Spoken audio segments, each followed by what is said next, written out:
here. Wait a minute, I'm not in my living room. Where the heck am I? I am at Legendary Realms in Lindenhurst. Oh, wait a minute, I forgot to find out the address. What's the address? 294 East Montauk Highway. 294 East Montauk Highway. This is Legendary Realms. They've renovated. Look at, you got one of my favorite games back here, Dungeons and Dragons, right? But they got a whole bunch of other stuff. So as I can pan around the room a little bit, they got some board games. They got Magic. What else they got? Super Show! Super Show! We love Super Show. They got snacks and food. They got some other board games. And then, wait a minute. Then over here, wait a minute. I went upside down, I think. I did. How did I go upside down? That's crazy. Talk about technical difficulties. Am I right side up? No, I'm still upside down. Hold on a second. Okay. What happened to my phone? I guess I'm going this way. There we go. Hey, okay. So then I've got a bunch of, there's Courtney right there. You guys remember Courtney, of course, and a whole bunch of terrain that she's working on and everything. And then Rich back there playing D&D with his group. So this is fantastic. Now, we are here tonight. I can't show you. Hey, Ginger, nice to see you. Oh, Ginger put up the address too. Thanks, that's awesome. And hey, Bill, nice to see you too. Thanks for joining us. I was right side up. On my phone, it had me upside down. I have no idea. No idea what's going on. This is completely scripted. We're trying to confuse you. And there you go. So I don't have a game that I'm going to show you the Board Game Geek ratings on tonight because I am in Legendary Realms for a very particular reason. We have an amazing special guest tonight, Jeff K. Okay, and he's a board game designer here on Long Island, and he's demoed his game more than 100 times. He's gone through like 5 or 6 iterations of rules and play testing. He spent a lot of time and energy creating a great game, and he's hoping that he can get it published one day soon. He's had a couple opportunities to interview with some people, and he's hoping to go to maybe to Metatopia. And the other cool thing that he is doing this year is he's going to Gen Con, and he's trying to demo it at Gen Con, right? Yeah, he's going to try to demo it at Gen Con and see what can happen out there. It's going to be fantastic. So we'll talk about that more in a little bit. Let me show you. I got a few other things to. Let's see. Actually, I think I flipped my phone this way. There we go. Look at that craziness. All right. So I have still been playing a bunch of games. I'm playing Dominion's 5 campaign, which is fantastic. I'm still at Empire State College writing papers like mad. I put up a paper on my Game Master Games website just recently. And so check that out. It's about some current affairs. It's a historical paper, but it has something to do with some current affairs. And it's pretty interesting. I've been getting a lot of hits on the website for that. And thank you everybody for your comments too. Tough situation, but they're great comments. Oh, okay. So someone in the store has Ginger says your phone has been okay all along, but someone in the store has cast confusion on your phone. Yes, I could. Maybe it was me. I'm not too sure. But anyway, we just had a very successful teen board game night at the Bethpage Library. We had 3 teens show up. We played Castle Panic. That was unbelievable amount of fun. And they all learned the game. And if you are a Bethpage resident, you can take out board games from the Bethpage Library. So we are here at Legendary Realms. We're going to talk about some of the ways to get a hold of them and a little bit. But let me introduce Pyre and Jeff K. So here we go. Hey Jeff, how you doing? Hey Dave, good. How are you? Good. I've known Jeff actually for multiple years. I've seen him at some conventions. He's played some games. Were you at Legendary? Were you at LI Retro or where have you seen me? Well, you saw me at the Game Master Games, right? Yeah, I met you at Game Master Games back when I was playing the Game of Thrones card game. That's right, the Game of Thrones card game. That's right. And then I've seen you at LI Retro. Oh, yes. And LI Retro. Yeah. Right, that's right. I couldn't remember exactly. So yes, Ginger says that for Castle Panic, the monsters completely destroyed our castle, and my wife Ginger says, "Hello, Jeff." So Hi, Ginger. and also Ginger says, "Come to Octocon," so I'll let you know about it. Okay. If we We may not do in person this year, but if we do in person, I bet we would love to see this game out there. Sure. So so tell us a little, give us 30-second rundown on you and the game you got. Okay, so the game is a lot more interesting than me, I hope, so I'm going to dive right into the game. Okay, sounds good. So Pyre is a two-person strategy game. Okay. Where the goal is either to maneuver your units on the board to gain control of the Pyre. Okay. 3 times. It's a game that's played in rounds. Every round in which you get control of the Pyre, you get a token. Okay. And once you get your This is third that Pyre in the middle. token, you win the game. Okay, great. Yeah, 3 Pyre tokens, you win the game. The other way to win is to kill your opponent's general, the general leaders. The leaders are the ones with the red bases. And the way you're going to do this is you have a hand of cards that are called order cards. And each player at the start of a round has 5 of those. And then the way the round works is one player plays a card, the other player plays a card, and like so until both players' hands are empty. Great. Once both players' hands are empty, that's the end of the round. Okay. And then at the end of the round, you evaluate who has gained control of the Pyre. And the way you do that is by looking to see who has units on the control tokens, which are on the board, and those are defined by the Pyre card, which comes out, and there's a new Pyre card every round. So every round there's a new pattern that you need to deal with. Okay. And at the end of the round, you just look and see who has the most points of control. Most tokens are worth 1 point. The flags are worth 2 points, but don't give any other bonus. The blue card draw is worth no points, but it gives you an extra card next round, so you get an extra action. Okay. And then again, whoever has the most control points gets a token. Cool. And then a new card is flipped with a new pattern. And then you'll also notice that there is a coordinates on here. So for example, the previous one had C3. Okay. That means next round, the Pyre is going to move to this location.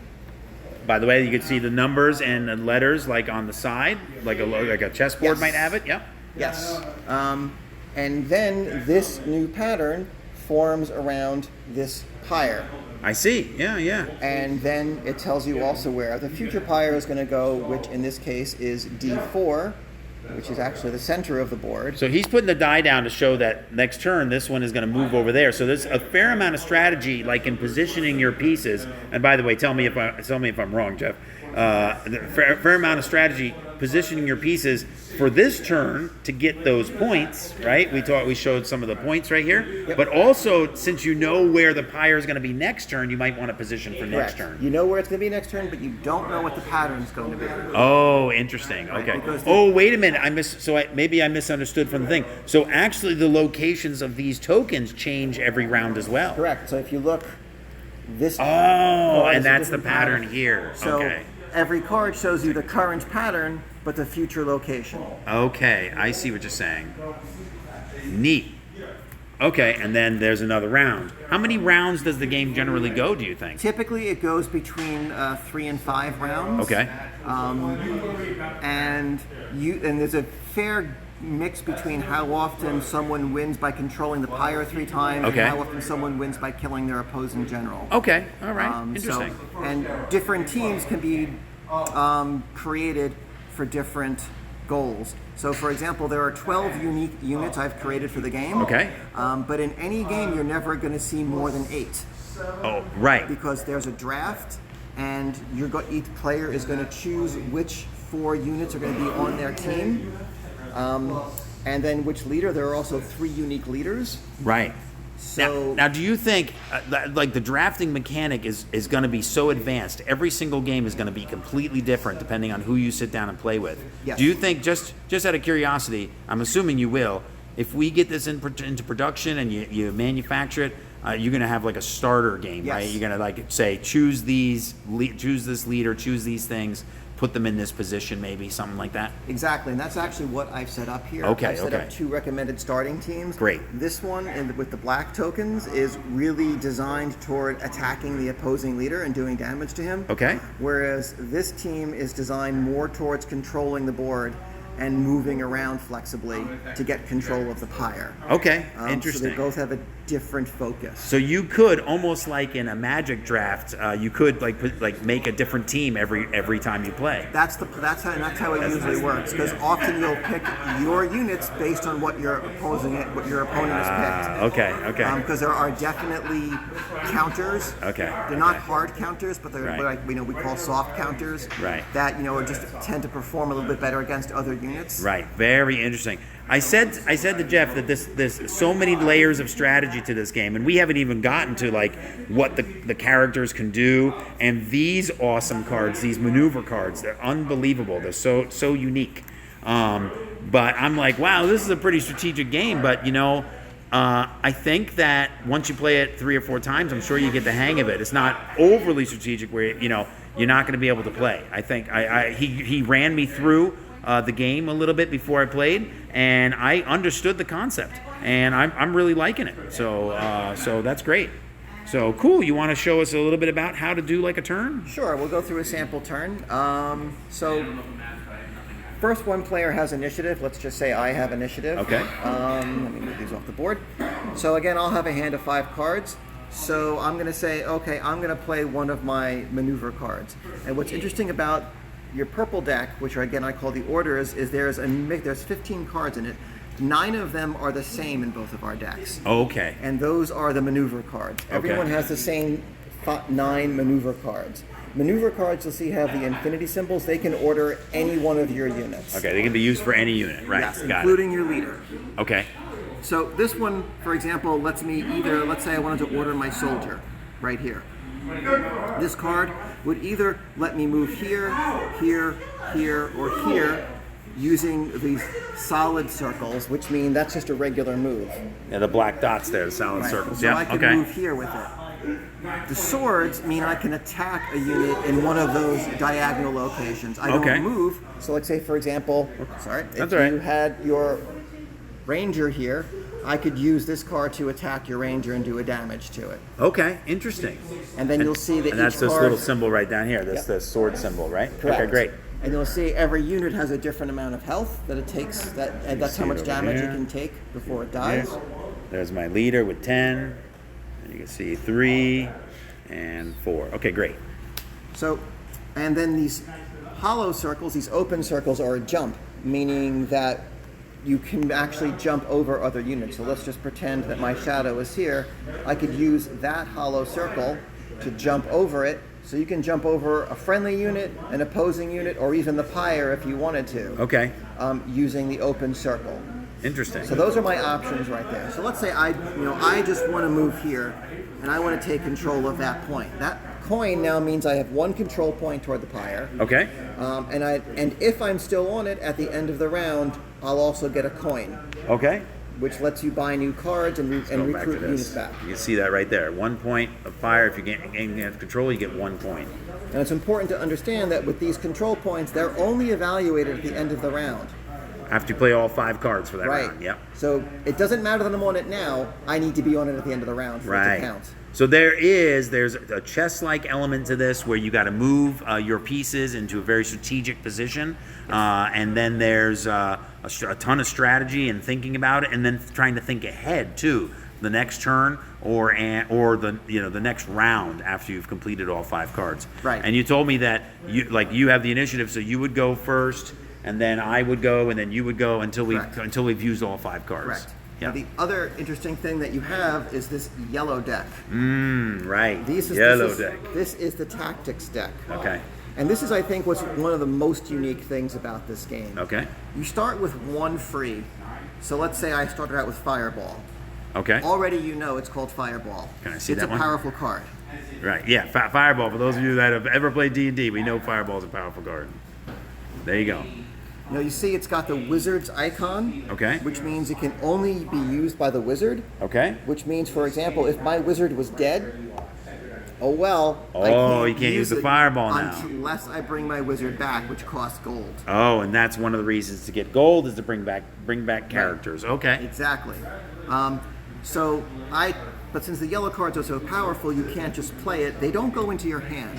They say face down in front of you. Your opponent doesn't know what yellow cards you have. They know how many yellow cards you have. Okay. But they don't know which one you have. Now you mentioned to me when you do like the setup of the game, you draw 3 and you can keep one yellow card to start, right? Okay, right. great. So this is my free yellow card. Right. So let's just pretend, for example, that on my turn, my wizard was here. And I'm like, this is a good setup for Fireball. For me. Actually, even better. Let's say my wizard was here. Right. Right. I say I'm going to play Fireball now, which means there's 2 ways to do it. Either I have to discard a purple card from my hand. Okay. So it doesn't give you a free action. Okay. And you have to discard a card from your hand. Right. So okay, I'm discarding this maneuver card so I can play Fireball. And now I'm going to read it. It says target a square at a range of 2. Range is always in a straight line. Okay. And range is blocked by line of sight. Okay. So for example, this square would be at a range of 2.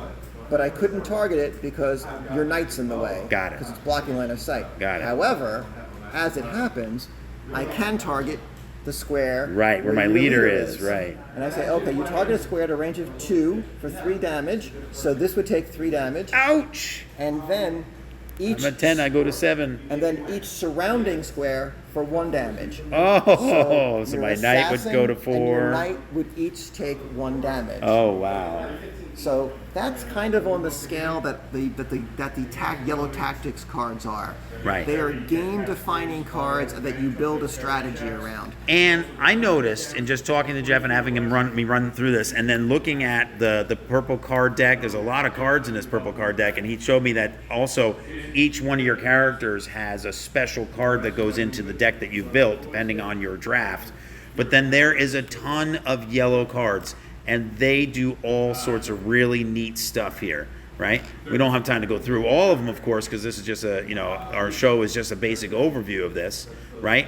But there's lots of choices. Depending on what yellow cards you get in the game, could change the nature of your strategy and the game itself. Fantastic. This is really wild, Jeff. What else you got? And just one more important thing about the yellow cards is they don't go into your hand. Right. When you get a yellow card, and you can buy new yellow cards in between rounds. Okay. And it costs gold, which is the other reason to have money, right. Both to bring back units and to buy yellow cards. But they don't go into your hand; they go in front of you, and you can hold on to them until you want to use them. So even if I get a yellow card in round 1, I can hold on to it until round 3 if I want. Okay. Waiting for the perfect moment to play it, and it does not take up space in your hand. So Ginger says here, Ginger said, David, I didn't say hello, Jeff. I said hello, Jeff. And also she says, do you have a yellow Confuse-a-Phone card? Oh, because she's making fun of it. I thought the phone was confused. And then also Rockin'87, hello, thanks for joining us. So if you got any questions for Jeff, I don't know if you saw the rest of it, Rockin'87, but if I think Rich, Bill, maybe Ginger, maybe I don't know who else. My phone doesn't show how many viewers we have on it. Usually it does. For some reason it doesn't right now. You can ask questions of Jeff here as he finishes up his description. So what else you got? Okay. So let's say in between rounds, what you do is you see who's on which spot, and then you figure out who controls the Pyre, again using that card. And the end of the round is you're done playing all your cards. When both players playing 5 cards. Emptied their hands. Well, not necessarily 5 cards. Oh, right, because you might have... Because there are ways to draw cards in the game, either through tokens or through other card effects. So it could happen that one player gets extra cards, which means they may end up with more actions than their opponent. Oh, okay. Hold on a second, Jeff. So, Rockin'87, this is Pyre. This is a game designed by Jeff, sitting across the table from me, and he just showed me how to play, and he's hoping to get it sold at some point or get somebody else to help him out manufacturing it. So this is a really neat opportunity. And number 1 science guy, who is Rich, he says this looks like a cool game. So that's great. Well, I'm glad to hear that. Yeah, Rich is one of the guys I play with, and we do play some really complicated games. So I think this... Now, Rich and Bill, if you're still hanging around, and Ginger also, this is a 2-player game, just so we know, because I know sometimes we look for 2-player games. There are a fair number of them out there now, in a way, but I think that this will fill a strategic niche for like a 2-player game, so I think that's pretty good. Yes, Rich is a connoisseur, Ginger. That's right. And Bill says this looks like an awesome concept, and he says best of luck with rolling this out. No, thanks very much, Bill. I appreciate it. Yeah, cool. So, all right, cool. So remember, you got to get 3. You have to control the Pyre. There's 2 ways to win. You either eliminate the leader, or you have to control the Pyre by landing on these spots, which changes every turn potentially. And some of them give you different amounts of control points. You can see there, those green flags give you 2 points of control. And it's, Jeff, it's basically like if I've got 5 and you've got 4, I'm able to put down one of these tokens in my area, and that's towards the winning goal. Oh, tell us a little bit about the flipping the token. So the other way to play a yellow card, if you've won the Pyre at least once, instead of discarding a purple card from your hand, because of course that's going to cost you an action, Right. you can then instead flip one of your Pyre tokens over to the used side. Got it. And then just play the yellow card without discarding a purple card. And there's the fireball back out again, and then that's when I go like this. Not the fireball. Now that still counts towards winning the game. Okay. It doesn't. But you can only flip it once. Okay. So you're really not going to be able to get to do that more than twice. Okay. Because once you get your 3rd token, You win. You've won the game. Right. So I actually interrupted myself a minute ago. So it's either just like take out the enemy commander or control the Pyre 3 times. Get 3 tokens in here. Bang. Correct. So this is really neat. I'll just show you, like, here's the knight card. Okay, 5 health. This little dice on here, if the knight dies, we put the die on 2, and then it costs me 2 gold to get the knight back into play. And remember, this is that yellow thing here is the only way. I have to have a piece on that at the end of the playing of the 5 cards in order for me to get 1 gold. Oh, actually, a quick correction. I'm sorry. You actually do get 2 gold in between rounds too. Oh, you do. So you do get some gold. Okay, great. Yes. And then, but look here, he has special abilities. Anytime we play a star card, which all of those maneuver cards, just a basic maneuver has a star on it. The knight gets to do this special action, and then also, what was it? When can you activate this one again? So this one is like if you play a move, because remember the black circle is a move. Okay. With the star. He gets to attack immediately after it in the direction of movement, so it's like he's charging. Okay. So the knight would move here, and then he could attack a unit here. Ah, got it. Because Okay. normally the black circle doesn't let you attack. Okay. Okay. This one you'll notice doesn't have a star. Okay. So anytime he gets any kind of attack on there, he gets to stun the target of the attack. And Okay. when you stun the target, it gets laid face down. Okay. And it can't act on your opponent's next turn. Okay. Its text box is blanked, and basically it really can't do anything. Okay, wild. He's also got these things printed out, which tells you what all the what all the symbols are and stuff like that. And wow, this looks really neat.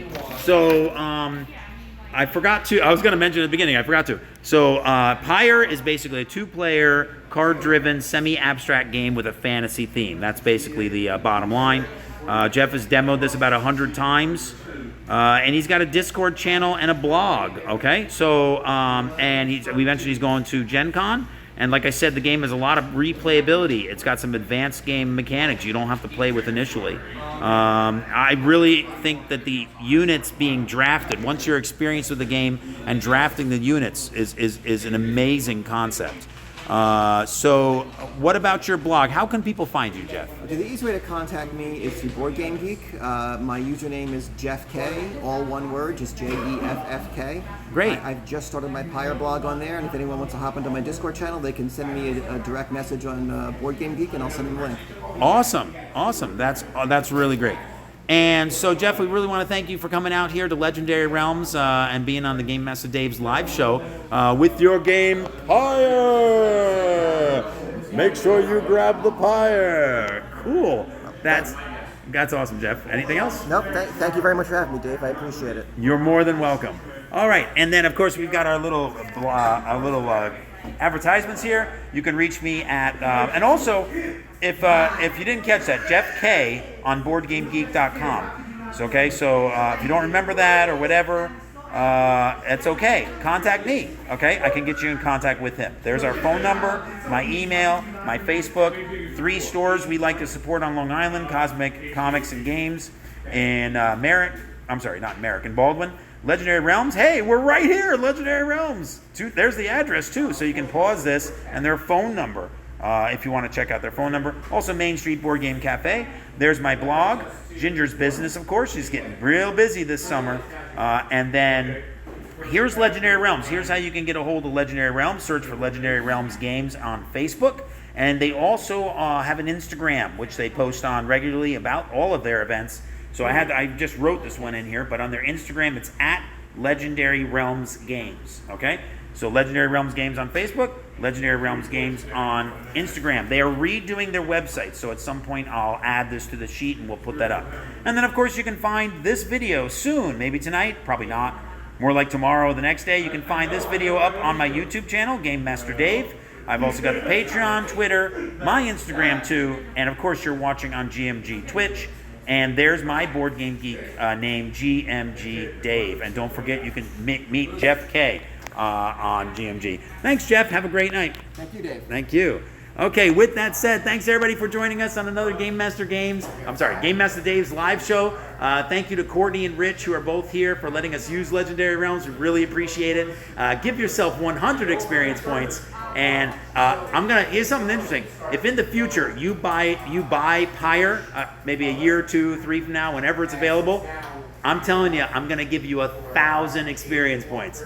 Whoa, 1,000! All right, but anyway, you get 100 for checking us out. Really appreciate it. I hope everybody has a great night. And until we meet again across the internet, keep your pyres dry and your what was that wizard? The mind wizard? What was it? The wizard? Oh, actually, keep your yellow cards ready. There we go.